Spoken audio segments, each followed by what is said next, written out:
देश के लिए मर मिटने के लिए तैयार है। जो कंट्री अपने फौजियों की रिस्पेक्ट नहीं करती वो ज्यादा दूर नहीं चलती।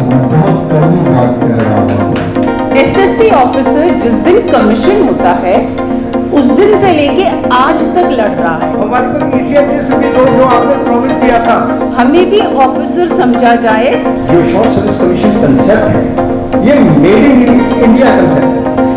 अगर बाहर आके मैं ये कह रही हूँ कि मैंने देश के लिए लड़ा है और मुझे पेंशन दी जाए तो मैं अपनी डिग्निटी से लड़ रही हूँ। हमें कोई शौक नहीं होता कि हम बहुत बड़े अफसर बड़े, ये क्यों हम दे देंगे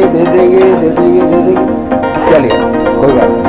Every short service commission rank must be given OROP and medical. क्योंकि जब हम लड़ रहे होते हैं, जब हम फौज में होते हैं तो हम ये नहीं सोचते कि हम एसएससी ऑफिसर हैं और हमें थोड़ा कम काम करना चाहिए। आर्टिकल 33 के अंदर है कि जो भी इसके अंदर सेवा प्रदान करता है इसकी फंडामेंटल राइट्स रिस्ट्रिक्टेड है।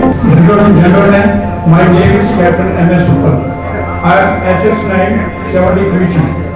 I had an opportunity to fight the Indo-Pak War in the northern sector from Akhnur and Chamchaudia.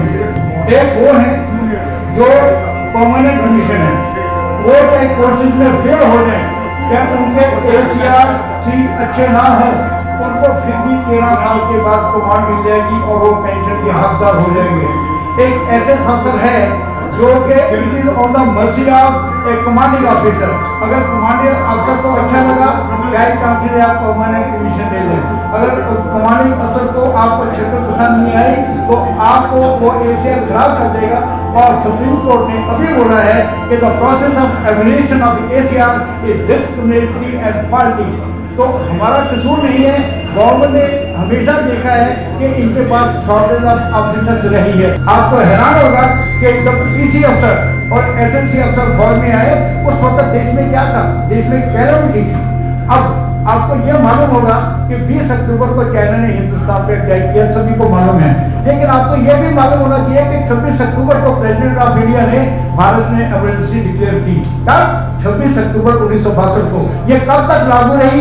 ये 10 जनवरी 1968 तक लागू रही। और उसके बाद इमीडिएटली प्रेसिडेंट ने इमरजेंसी कमीशन खोला। जब प्रेसिडेंट ने इमरजेंसी कमीशन खोला तो उसके लिए बोला गया we need educated everybody and matured officers to lead a regular corps of the army.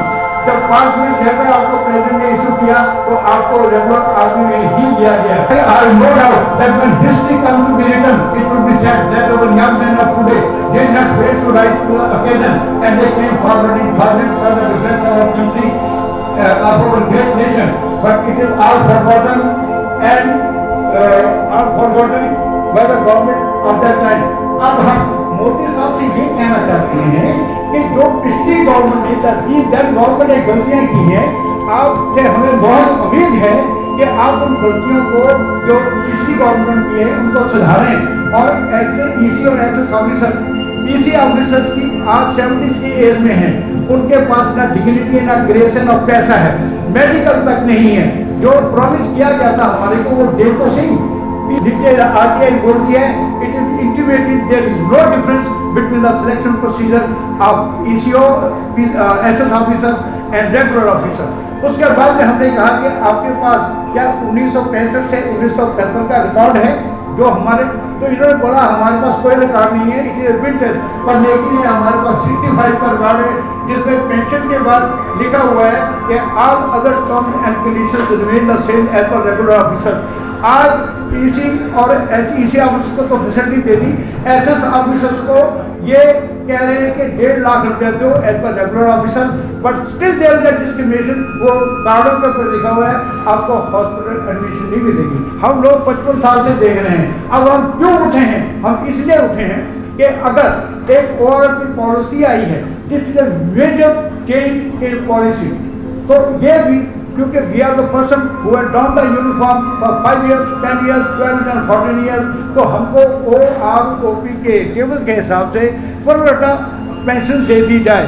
हम आपके बहुत ग्रेटफुल होंगे।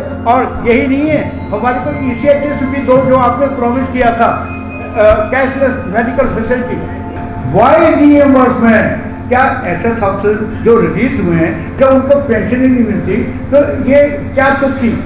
तो हम अब भी चाहते हैं, ये केस पेंडिंग है सुप्रीम कोर्ट के अंदर, कि जो ECHS मेडिकल फैसिलिटी मिलनी चाहिए, जो AFT चंडीगढ़ ने फैसला दिया है, जजमेंट दी है, उसको इम्प्लीमेंट किया जाए, ना कि जो एक कैबिनेट ने फैसला दिया है।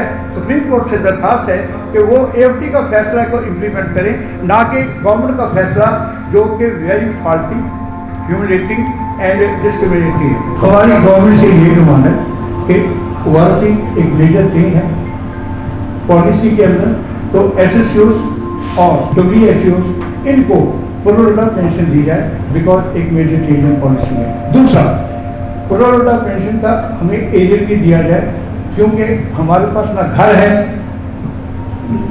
ना कोई लोन देता है, इसलिए हम चाहते हैं कि इनको जब से ये रिलीज हुए इनको एरियर भी दिए जाए प्रोरोटा पेंशन से। Pension as per over table made in 2015 पर ECHS ऑफिसर्स, ट्रेनिंग पीरियड को काउंट किया जाए, जो कि अनाउंस किया गया है gazette 1972 for other civil services. Implement decision of AFT। और एक बात जो कहने लायक है, पर्टिनेंट है, इस वक्त मैं इस प्लेटफॉर्म से कहना चाहता हूँ, हमने कोशिश की थी 2018 के अंदर कि जो वार वेटरन्स हैं 1965, 1971 और 1999, इनको युद्ध सम्मान मिलना चाहिए। The General Bill of in 2018 August told us कि yes, I will call you again and will let you know। उन्होंने हमें दोबारा ईमेल की, मैं और एक और अफसर मेरे से सीनियर थे, हम उनको दोबारा मिले। उन्होंने हमें बताया कि उन्होंने प्राइम मिनिस्टर मोदी जी से बात की है और ये गिवन इज कंसेंट। आप हैरान होंगे, 2018 अक्टूबर से करते करते ये बात जब 2019 में आई, हमने लेटर लिखा क्या प्रोग्रेस है। There was a zero progress 2019 के अंदर। आज हमारे पास 694 मेंबर्स हैं all India short service commission officer association में। अब bunch of percentage for us one by one.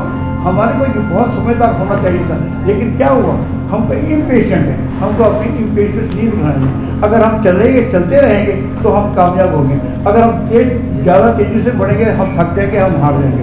मैं आपसे यही रिक्वेस्ट करना चाहता हूँ कि वी शुड स्टे टुगेदर, और हम मोदी साहब को ये कहना चाहते हैं कि जो गलतियाँ जिन गवर्नमेंट उन्होंने की हैं, आप उनको करेक्ट करें, और जो EC और SS ऑफिसर्स हैं जिनको पेंशन नहीं मिल रही है, they are in their 70s और 80s, इनको जॉब प्रॉमिस किया गया था पेंशन का, वो दें।